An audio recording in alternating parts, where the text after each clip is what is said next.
All right, good afternoon everyone.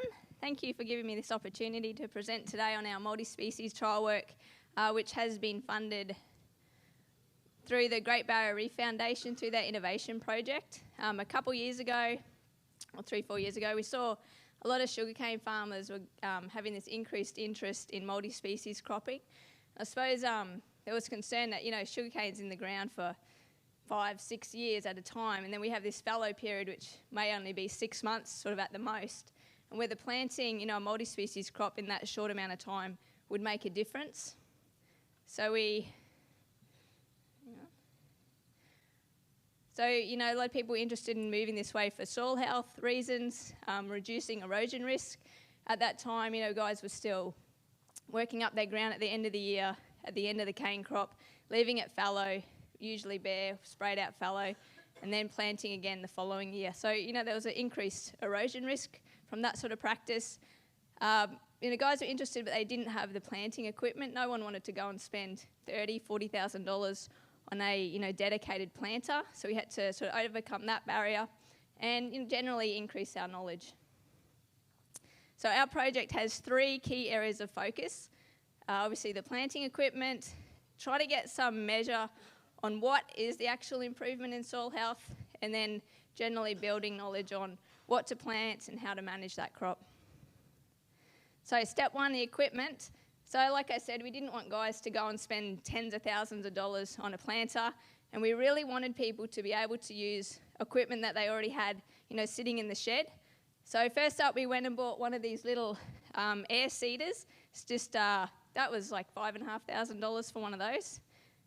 And first of all, we put it onto a cane harvester. So this was a first for the industry a few years ago. So essentially they're seeding their crop while they're harvesting the sugarcane. So the benefits of this is that, this is happening at the end of the year. The crop's being harvested, the crop's being seeded with no soil disturbance leading into the wet season. That cane trash is going to stay there over the wet season. And, the growers obviously got a huge time saving because his crop's already been seeded. So you can see the hoses come around to the back of the cane harvester, and then just a real quick video. There's the harvester heading off, seeding right straight behind the harvester as the cane's going into the bin. So that's a little bit out there, not everyone's sort of comfortable moving that way. So that little air seeder has been on plenty of other implements. Essentially, all the growers have to do is just mount this 30mm box onto an implement that they already have, and that air seeder just slides on and off they go. So you can see it's here on a few different pieces of equipment. So through this project, we have equipment that's available to borrow for anyone that wants to try multi-species cropping. So we've now got 2 of those little air seeders, and then we've got one of these big, it's got 6 hoses. It's just bigger and heavier, but it's a little bit more accurate. We also have this little crimp roller.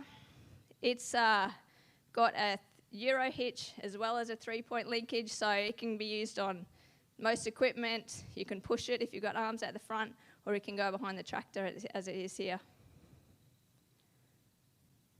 We also went and got built this little wavy disc machine. So the idea behind this was that the tractor would go over a row of like plant cane, or a lot of guys grow soybean to harvest, to go over the rows of soybean or plant cane. So these are the times when we have a lot of bare soil in our wheel tracks, and those wavy discs actually run in the wheel tracks and could plant a multi-species crop. There we go. Here it is working. But as you can see, we now see it could also be used in pasture blocks. You can see it's got two gangs of this. And you see how the wavy disc moves. It's not fully disturbing the soil or lifting it up. It's mainly just cutting a groove, and the seed can just sort of fall on top of that. Oh, sorry. Shout out to David Elwood down the front here. Both of those videos are of David using our equipment. So if you want to talk to him about the practical uses, go talk to him. So Pharmacist also has, this is our big min till planter. It's about 3 meters wide, and we hire this out to anyone interested. It's got 2 seed boxes for small and large seeds. Okay, so measuring our success. Originally, we didn't think anyone would plant a winter multi-species crop. It doesn't really fit in with when the cane has their fallow break. But you can see those areas that planted in winter have increased as well as in summer. So this year, obviously, it's just going to be a horrible year. But given, the late finish of the mill and there's going to be standover cane, we've still managed to get over 300 hectares that's ready now to be planted to a summer crop. And growers have gone and bought their own equipment, so it's all sort of a positive, moving forward. So step 2 was trying to monitor some soil health, trying to get some measures of what's actually changing. So this is a demonstration block. I'll try to explain it. So here, this was the old cane block. It used to curve here, and there were contour banks in it.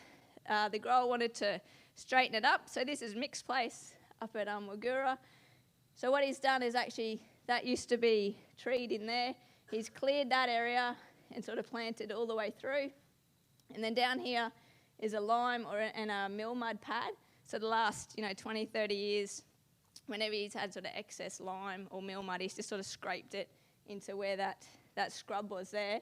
So mill mud, for those that aren't in the cane industry, is obviously a byproduct of the sugar mill. It's got a lot of nutrients in it. It's a really good product, and it's just chockers with phosphorus. So we EC mapped this block. So that's electrical conductivity, and it picks up the different zones within the block. Usually there's 5 different soil zones. So we sampled within this low EC zone, which is generally lighter soil, the high EC zone, which is generally your heavier soil, the poor growth area and the good growth area, just to see the changes before and after. Okay, so there's a bit going on here, but mainly what we're looking at here is the organic carbon, and you can see at each of those sampling points, organic carbon's increased. So this was taken early last year before he planted his winter crop, and the after is taken early this year after he planted a summer crop. So we did a winter, summer, and then we've sampled. So also in the, can I go back? So in that poor area, obviously the crop was really struggling. So he went and got mill mud and just put it all in that corner. So you can see in the results here, the phosphorus has just skyrocketed in those 2 samples at the end. So that's totally due to the mill mud. But it's interesting that the other sampling points also showed improvements in phosphorus, and that's just from the multi-species crop. And also the water-soluble phosphorus has increased as well. So this has now been planted to another winter crop this year, and 2 weeks ago planted to summer winter crop as well. So it's going to have essentially 4 crops, and we'll take more samples early next year. So then late last year, we had a replicated trial site at Walkerston. So we wanted to compare, common sort of fallow practices. So we've got here our bare fallow, that's just a sprayed out cane fallow, soybean, multi-species, cowpea, and then it's replicated across. So for this trial site, we sent the soil samples to EAL lab to get their Haney soil health score. So this table looks at the after results and the before, and just takes the 2 away. So you can actually see that after having the bare fallow, the soil health has actually decreased where it was the weedy fallow. So essentially growing a crop was much better than just growing nothing, and the multi-species has really perhaps done better than the others, but essentially grow something rather than nothing. So we also looked at soil physical properties in a lot of our demonstration sites, which I'll go on about tomorrow. We don't really have time today, but if you go to the field day, we'll go through some of that. So obviously we focused on sugarcane. That was the point of the project, but we've sort of been dabbling a bit into grazing, and we've now had a project expansion. So if anyone's, any graziers are interested in getting some work done, give us a call. This is a block of Pangola, and David actually planted cowpea and sun hemp. And this is a winter multi-species mix from this year. I think it could be better, but it's there. And it's it's got cereals and legumes and brassicas and sunflowers. So from our little bit of work that we've been doing with graziers, our sort of learning so far have been get some soil samples You know, if you know what the limitations of your blocks are, you can plant your crops to suit it. So if you, for example, you get a soil sample and it's low in pH, then you can plant species that can tolerate that low pH rather than growing something that's going to really struggle. Or if you know it's got low pH, then try and, if you can, then try and do something about it and ameliorate the soils, which will just increase your crop. We've found from our experiences that it's best to graze it heavily and then seed it. I know some people talk about seeding and crash grazing, but we've found the best results we've had is from grazing it down low first and then putting the seed on. And managing your input costs, like I know it's hard, everyone's not patient. You want to get, you know, the maximum results quickly, but some of this stuff costs money. Like we don't want to, you know, if you want to say that, over there's chicory plant. You can see how great chicory would be in a grazing system, but the seed is expensive per kilogram. So if you've got a big property, don't expect to go and plant chicory everywhere in 1 year, because you essentially possibly could go break. Like try and split up your costs and don't go crazy. Be patient and give your plants opportunity to establish, just to give them a chance to grow. Okay, so moving forward, we're continuing to help growers with species selection. We also source seed. So one issue we found with growers is that they may only want 15 kilos of seed, but the bags come in 25 kilos. So we buy it in bulk, and then if you want 15 kilos, that's what you can buy from us. We're helping with planting and calibration, and obviously with crop management, managing weeds in the fallow crop, helping with termination, inoculants. And another important factor to consider is your plant back periods. A lot of guys have grown soybean and then a multi-species crop, but a lot of the chemicals you use in soybean that you take to grain will impact on your multi-species crops. So taking that into consideration. Also with, if you're going to put your cows in there, there's usually, you know, withholding periods before they can graze. Okay, so my take-home messages: get soil samples. The results are showing better to grow something than to grow weeds. We have plenty of equipment that you're able to borrow, and we can source and supply seed. And so, I think I've got time. So lastly, this is another cane farm where they grew soybean to grain. They've planted a winter multi-species. Obviously, they were limited in what they could grow just because of the chemicals they'd used for their soybean crop. But then they've come straight in and planted their sugarcane with a double disc opener planter, and they've come on later on, sprayed out the multi-species crop, and the cane's growing through that. So that potentially the next step with that minimum tillage. That's all. Thank you.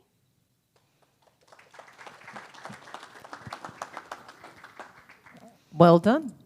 Anyone have any questions about the trial, the results, or the wonderful work Che does? Yes.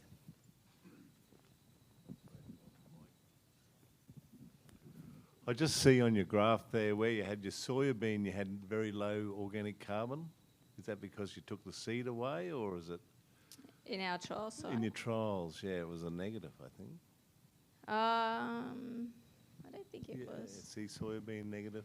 Total carbon had decreased. Yeah, so that means, yeah, it had decreased from So they time. would have taken the seed away, or? That was, but I'm pretty sure we took the sample before we harvested it. So what is it, just low in it doesn't produce enough foliage to make carbon, or what would that be? Well, I don't know. Oh. Anyone know soybean? Simon knew it. It's not a big change. Yeah, there's not a lot of difference there, but the point of the matter is soybean's a very low carbon to nitrogen ratio plant, similar to what most of your legumes are.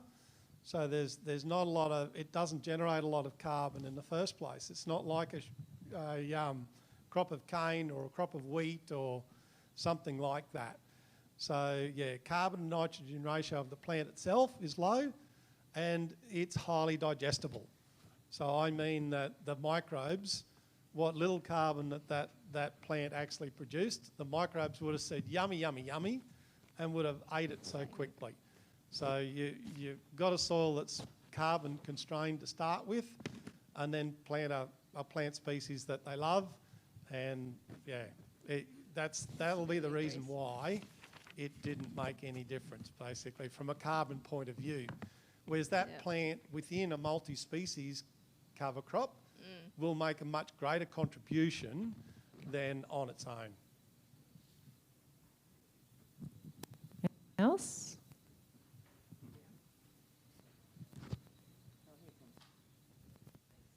Just add to Simon's point there too, with microbial respiration, because of that really high bacterial activity on the back of a legume, you can sometimes see the microbial respiration go up because the test that they do only goes for 24 hours, whereas fungi take a lot longer.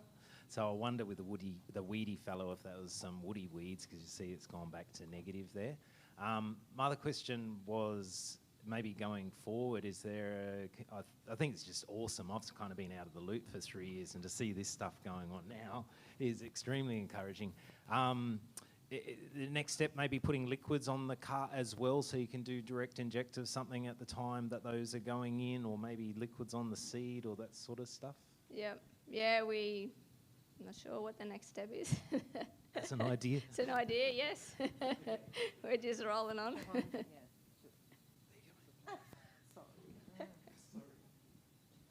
Yeah, you just talked about the growback period of some of those harsh chemicals the cane growers do use. Yep. Some of them have got a 2-year, and so Yeah. you're planting a seed into a contaminated soil really, and expecting it to grow and give you results. So it just seems like a pointless exercise from the start. You got the trash blanket there. Covering the soil, why don't let the cane grow up and put the cows in there and grow your multi-species after 12 months and see how it goes. What do you think? Yeah, definitely. Some of our chemicals are a lot harsher than they really need to be, and we got to take that into consideration with any blocks that we're going to plant. Yep, but some aren't. If you think, you've on your last cut return, it's over 12 months before you fallow. So a lot of our residuals have broken down in that time. But yeah, definitely got to take it into consideration. We can take one more question. Does anyone else have a question? Thank you, Shay. Please Thanks, show your Shay. appreciation.